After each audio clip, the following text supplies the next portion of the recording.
Hello again there, folks. This is Sula speaking. Welcome to our preview video for Game 2 of Civ4 AI Survivor. This is going to be the second game of season number 5. And this is one of our games that's going to have 7 leaders in it, as opposed to the first game we did, which only had 6. We have to do half our games with 6 leaders and half our games with 7 leaders. So let's go ahead and look at what we have. All right, let me zoom out here and show you the starting continent. So as typical, this is one of our Pangea maps. We have 7 leaders that are distributed around the corners of this map.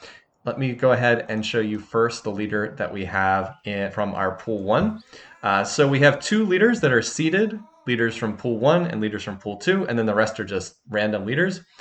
So our pool 1 leader for this game is Surya Varman. He's kind of known as being one of the fastest starting leaders in the game. Expansive creative, cheap libraries, cheap granaries, free border pops. He's done pretty successful in past seasons, if not one of the true juggernauts of Civ4 Survivor. And I suspect he'll be one of the favorites in this particular game. All right, next up, our Pool 2 leader is one of the most popular leaders that we have in Civ4 AI Survivor, and that is Catherine of Russia, creative imperialistic.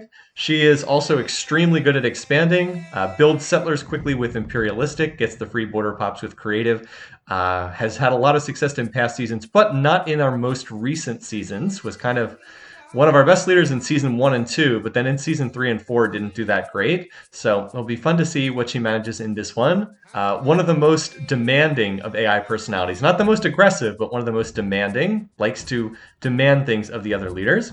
All right, then we'll just try to go around in kind of clockwise order with our unseeded leaders. Up here in the northeast corner, we have Brennus, one of the 2 Celtic leaders.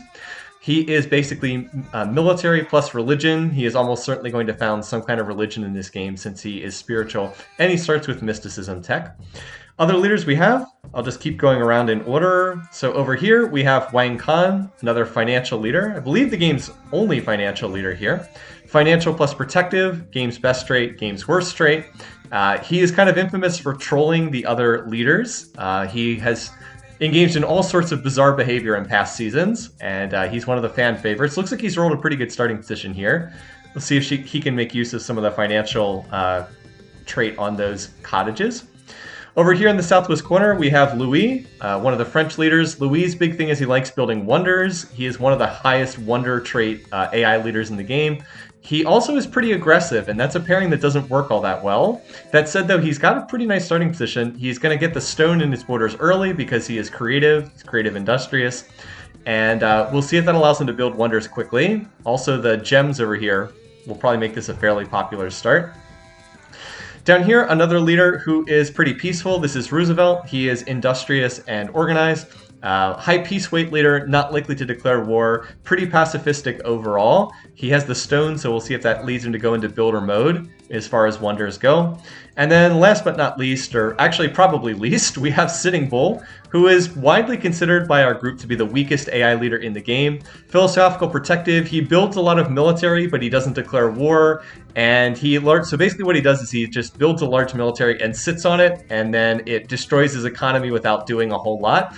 Also likes to make a lot of demands, also has a high peace weight, kind of most famous for poisoning the water supply in generic Civ4, likes to use spies to poison water for some reason.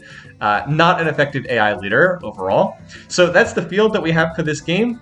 We run a picking contest for these events. If you haven't seen it before, it's linked underneath the description of this video, where we ask people to try to pick who is going to be the winning leader, the second place leader, who's going to be the first leader to die, victory type, victory date, and total number of wars. So this game will be taking place 1 week after I record this video. That will be on this upcoming Friday, which as I record this will be June 5th, 2020. So if you're around, we will live stream the games. We had well over 100 people watching this week, which was awesome. Thank you all for showing up. And I hope some of you will be able to make it for game 2 when we continue and we figure out what this particular group of AI leaders is going to do. So until then, have a great week. Hope you managed to get your picks into the contest, and we'll see you then.